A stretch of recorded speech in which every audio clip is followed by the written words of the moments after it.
سامعین کرام، عزیزان گرامی، تمام تعریفیں اس رب کائنات کے لیے سزاوار ہیں جس رب کائنات نے ہم تمام کو ایک مختصر سی زندگی دے کر دنیا میں پیدا کیا ہے۔ اللہ رب العزت نے دنیا بنانے کے بعد انسانوں کو پیدا کرنے کا جو طریقہ، جو سنت اختیار کیا، وہ میاں بیوی کے ذریعے سے حضرت آدم علیہ السلام کو پیدا کرنے کے بعد اللہ نے حضرت آدم کی نسل کو بڑھانے کے لیے انسانوں کو دنیا میں لانے کے لیے اللہ نے جو سنت اختیار کی وہ میاں بیوی کے رشتے کے ذریعے سے حضرت حوا علیہ السلام کو اللہ نے حضرت آدم علیہ السلام کی پسلی سے پیدا کیا۔ پھر ان دونوں کے ذریعے سے انسان دنیا میں آنا شروع ہوئے۔ انسان کا وجود حضرت آدم اور حوا کے ذریعے سے ہونے لگا۔ روایتوں میں آتا ہے حضرت آدم اور حضرت حوا علیہ السلام، اور کیونکہ انسان یہ شروع والے ہیں، ان سے اب دنیا شروع ہوئی ہے، یہ پہلا انسان ہے حضرت آدم علیہ السلام، پہلی عورت ہے حضرت حوا علیہ السلام۔ اب یہاں سے نسل شروع ہوگی، اب یہاں سے انسان بڑھیں گے، عورتیں بڑھیں گی، آدمی مرد بڑھیں گے۔ تو وہ سسٹم نہیں تھا جو سسٹم آج ہے، 9 ماہ تک بچے کا پیٹ میں رہنا، پھر اس کے بعد ولادت ہونا، کیونکہ شروع دور تھا تو اللہ تبارک و تعالیٰ کی ترتیب اس زمانے میں، حضرت آدم کے زمانے میں ایسی تھی کہ روزانہ حضرت آدم اور حضرت حوا کے ذریعے سے 2 اولادیں ہوتی تھی، ایک بیٹا ایک بیٹی، لڑکا لڑکی، روزانہ۔ یہ شروعاتی دور ہے دنیا کا۔ یہاں سے انسان جو بڑے ہیں وہ اس طور پر بڑے ہیں کہ روزانہ 2 آتے تھے، لڑکا لڑکی۔ اب ظاہر سی بات ہے شریعت محمدی تو نہیں تھی، وہ حضرت آدم علیہ السلام کی شریعت تھی، تو نکاح کا جو معاملہ تھا، نکاح کی جو ترتیب تھی وہ حضرت آدم کی شریعت کے اعتبار سے تھی۔ تو وہاں کیونکہ آج کے زمانے کی طرح، آج کے ہماری طرح تو دور نہیں تھا، کیونکہ جتنے بھی مرد ہیں، عورتیں ہیں، سب آپس میں بھائی بہن ہیں، کیونکہ سب کی اولاد آدم اور حوا ہے۔ تو آج کی شریعت کا اعتبار ہوتا تو پھر نسل آگے نہیں بڑھتی تھی، تو وہاں پر بھائی بہن کا نکاح حلال تھا، جائز تھا۔ لیکن طریقہ کیسا تھا کہ آج پیدا ہونے والی لڑکی کا نکاح کل پیدا ہونے والے لڑکے کے ساتھ، آج پیدا ہونے والے لڑکے کا نکاح کل پیدا ہونے والی لڑکی کے ساتھ۔ جس دن 2 پیدا ہوئے ان کا آپس میں رشتہ حرام، نکاح حرام، وہ آپس میں میاں بیوی نہیں بن سکتے۔ آج جو، کیونکہ روزانہ میں نے بتایا شروعات کا جو زمانہ ہے وہ 9 ماہ پیٹ میں رکھنا، پھر ولادت ہونا نہیں ہے، بلکہ وہ جو اللہ تبارک و تعالیٰ کا جو طریقہ تھا، سنت جو رہی ہے، وہ روزانہ اللہ تعالیٰ حضرت آدم و حوا کو 2 اولادیں دیتے تھے۔ تو بہرحال جو سسٹم چلا ہے، دنیا جو پھیلی ہے، انسان جو پھیلے ہیں، حضرت آدم اور حوا کے ذریعے سے، پھر اس کے بعد نکاح کے ذریعے سے اللہ تعالیٰ نے انسانوں کو بڑھایا۔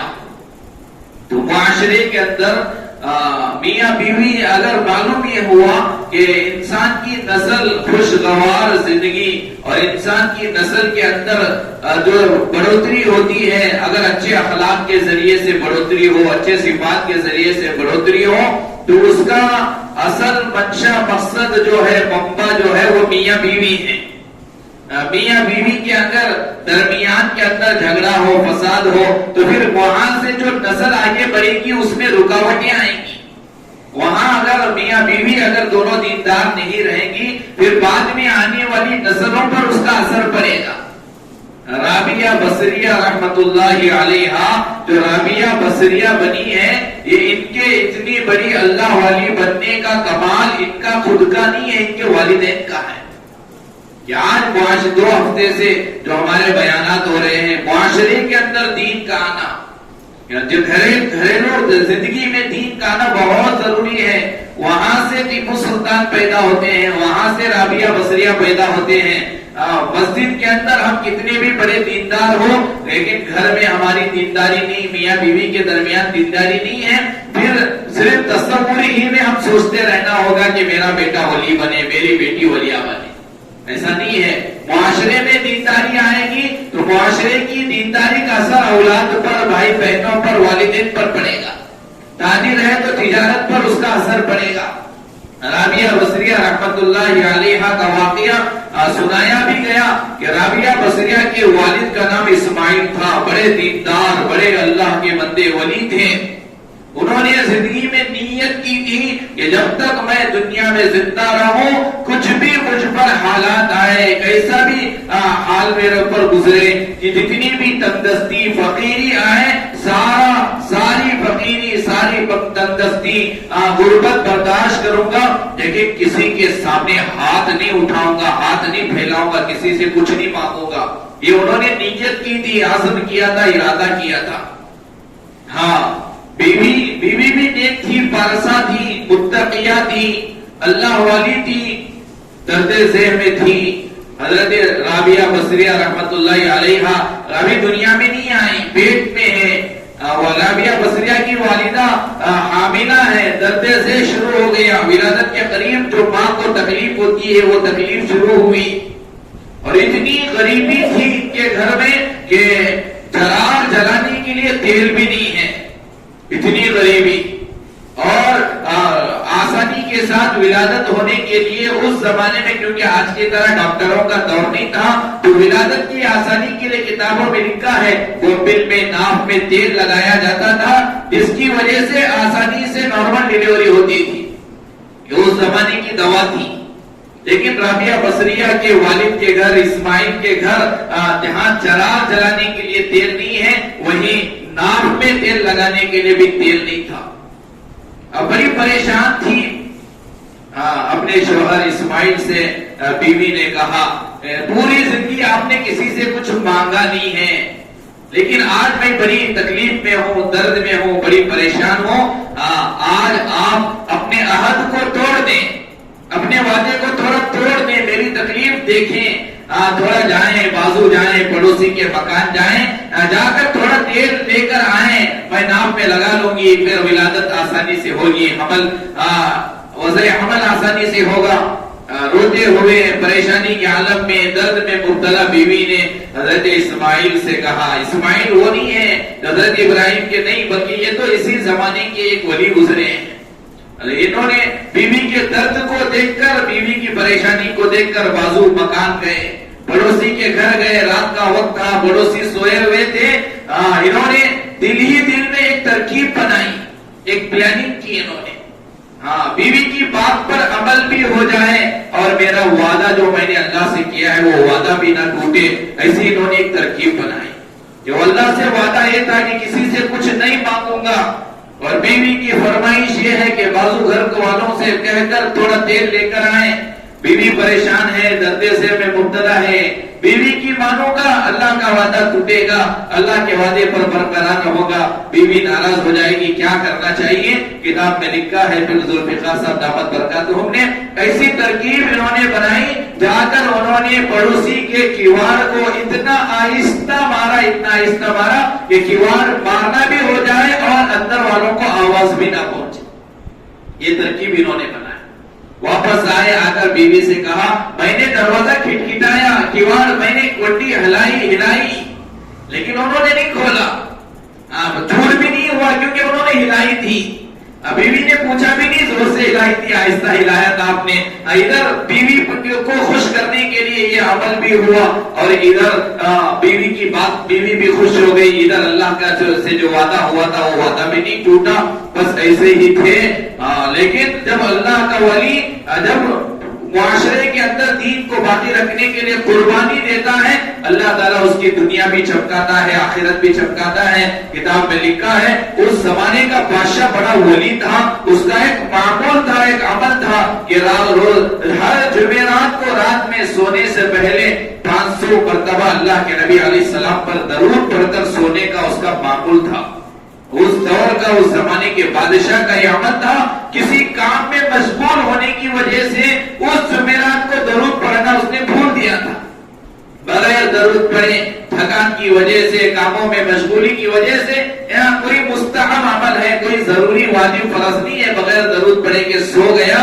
ادھر بادشاہ کے خواب میں اللہ کے نبی علیہ السلام کی زیارت، اللہ کے نبی علیہ السلام کی زیارت ہوئی.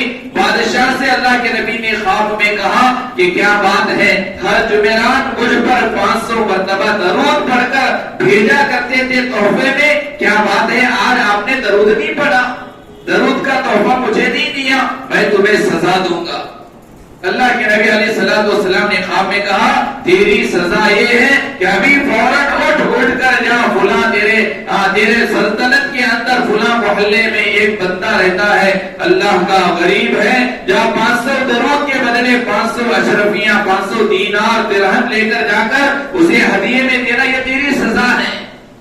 ادھر فوراً بادشاہ کی آنکھ کھلی. بادشاہ نے خزانچی سے کہا کہ جاؤ خزانے سے 500 اشرفیاں ایک تشتری میں لے کر آنا.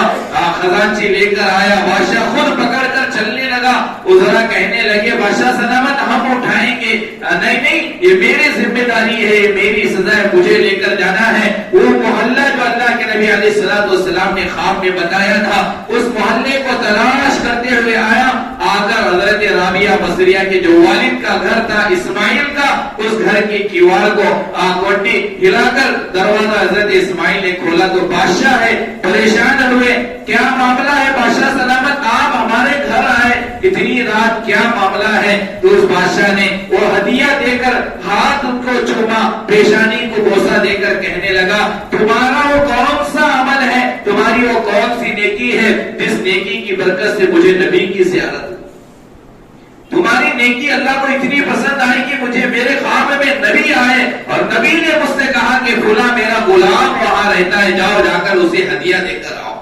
یہ لینا اور پوری زندگی کبھی بھی تمہیں کسی چیز کی کمی محسوس ہو فوراً میرے دربار میں آنا، تمہارے لیے کوئی رکاوٹ نہیں ہوگی. میرا دربار ہمیشہ تمہارے لیے کھلا رہے گا کیونکہ تمہاری وجہ سے مجھے نبی کی زیارت ہوئی، تمہاری وجہ سے نبی علیہ السلام کی زیارت ہوئی ہے. میرا دروازہ ہمیشہ تمہارے لیے کھلا رہے گا. معزز سامعین کرام، یہ اللہ والوں کے کارنامے ہوتے تھے کہ ہمیشہ بیوی کو ناراض کرنے کی، ناراض نہ ہو جائے ایسے تدابیر، ایسی حکمتیں اختیار کرتے تھے. آج ہمارے گھر جہنم بننے کی بڑے وجوہات ہیں. سب سے بڑی وجہ یہ ہے کہ آج میاں بیوی دونوں آپس میں محبت کے ساتھ نہیں ہے، جس کی وجہ سے بچے بھی پریشان ہیں، ہماری اولاد پریشان ہے. جیسا کہ پچھلے جمعہ بتایا گیا، گھر بنتا ہے ماں باپ کے مل کر رہنے سے، گھر بنتا ہے ماں باپ کے محبت کے ساتھ رہنے سے. میاں بیوی محبت کے ساتھ رہیں گے بچوں کو پیار ملے گا، میاں بیوی محبت کے ساتھ رہیں گے بچوں کی تربیت ہوگی، میاں بیوی محبت کے ساتھ رہیں گے بچوں کو صحیح تعلیم دینے والے بنیں گے، میاں بیوی پیار و محبت کے ساتھ رہیں گے بچے بھی والدین کے حقوق ادا کرنے پڑیں گے. اگر روزانہ ہمارے گھر میں میاں بیوی جھگڑتے رہے تو بچوں کی تربیت بھی نہیں ہوگی، یہ بھی جھگڑالو بنے گے. یہ ہمارے جھگڑوں کا اثر بچوں پر پڑے گا. بچے ہماری زبان کو نہیں دیکھتے، بچے تو ہمارے کردار کو دیکھتے ہیں، ہمارے رویے کو دیکھتے ہیں. ایسا کبھی ہو نہیں سکتا. آپ تجربہ کار ہوں گے، آپ نے دیکھا بھی ہوگا، ایسا کبھی ہو ہی نہیں سکتا. آپ ہسٹری اٹھا کر دیکھیں، باپ جھوٹا ہو بیٹا سچا ہوئے کبھی نہیں ہوتا. باپ ہمیشہ جھوٹ بولے اور اس کا بیٹا سچا نکلے، یہ بڑی کرامت ہی ہوگی اگر ہوگا. باپ زندگی بھر جھوٹ بولتا رہے اور بیٹے سے کہے بیٹا جھوٹ بولنا غلط ہے، سچ بولتے رہنا، بیٹا کبھی نہیں مانتا. آپ زبان سے کچھ مت بولیے لیکن آپ ہمیشہ سچ بولیے، آپ کا بیٹا سچ بولنے لگے گا. آپ کبھی کسی کو دھوکہ نہ دیجیے، آپ کا بیٹا بھی کبھی دھوکہ نہیں دے گا. آپ کبھی کسی سے جھگڑا مت کیجیے، آپ کا بیٹا بھی جھگڑا نہیں کیجیے گا. کیونکہ والدین کے اثرات اعمال جو ہے وہ بچوں پر ظاہر ہوتے ہیں. ہم ہی جھگڑا کرتے بیٹھ جائیں، ہم ہی ایک دوسرے سے ناراض ہو جائیں تو بچوں پر اس کا ضرور اثر ہوگا. لہذا معزز سامعین کرام، خوشگوار زندگی بنانے کے لیے، میاں بیوی کے درمیان محبت لانے کے لیے علماء کرام نے چند اصول سکھائے ہیں. نکاح سے پہلے جوانوں کا سیکھنا بہت ضروری. نکاح ہوا ہے ان اصول کو سمجھنا، ان اصولوں کو سامنے رکھنا، ان اصولوں کے مطابق زندگی گزاریں گے، انشاءاللہ گھر جنت کا باغ بنے گا۔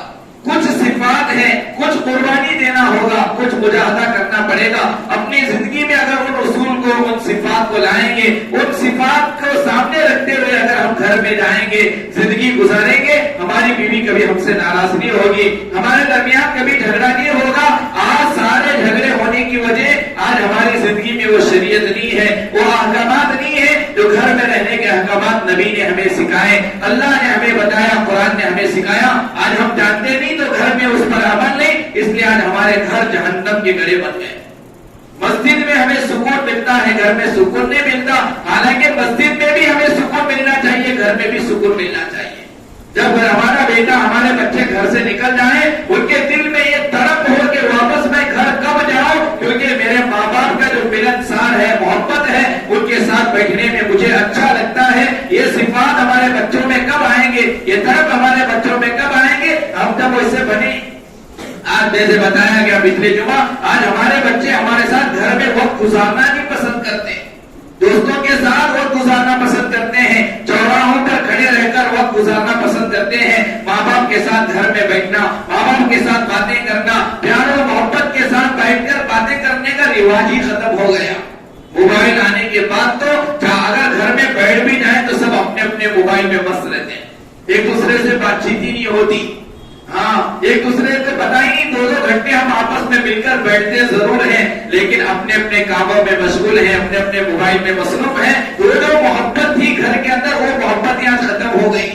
پہلے شادیوں کے موقع پر، یہ کوئی نئی بات نہیں ہے، یہ میرے سے زیادہ آپ جانتے ہیں، پہلے شادیوں کے موقع پر رشتے دار 8-8 دن گھر میں آ کر رہتے تھے، کیا خوشیاں تھی، کیسے ملن ساری تھی۔ یہ عجیب زمانہ دیکھنے کو مل رہا ہے، گھر میں شادی ہو، بیٹا بھی شادی کے دن آ رہا، بیٹی بھی شادی کے دن آ رہی ہے، ادھر دلہن کی رخصتی ہو گئی، ادھر رشتے دار غائب ہو گئے، آج محبتیں ختم ہو گئی۔ ادھر جنازہ نکل گیا، جنازہ کے ساتھ گئے تو واپس گھر بھی نہیں آتے، قبرستان سے ہی اپنے اپنے گاؤں چلے جاتے۔